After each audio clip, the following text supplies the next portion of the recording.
Very good, Sarah.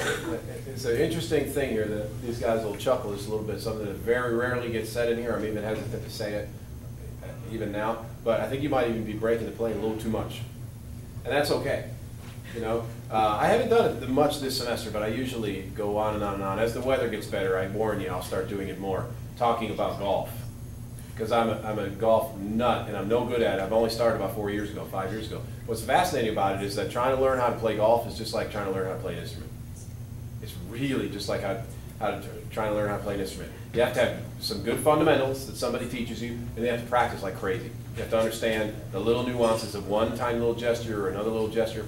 And what brought that to mind is that when you hit golf shots, you try to hit them straight, or actually you try to hit them where they turn a little bit to the left. It's called a draw. Anybody play golf in here? No?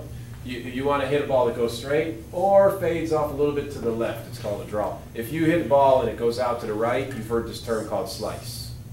And that's terrible. And my golf teachers all tell me the same thing. You can become a really good golfer if your ball goes to the left, and then you're working, that's called a hook, and try to straighten it out. You cannot get good with a slice. Anything that moves off to the right, you're not on the path to getting good.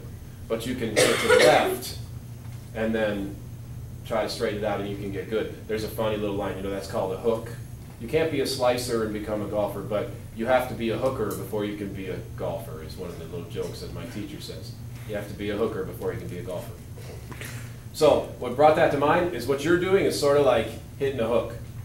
You're breaking the plane a little too much. That's okay. I don't dislike that so much because you can break the plane too much on the way to being 100% correct.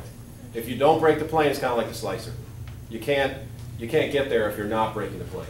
Okay? So who's going out here?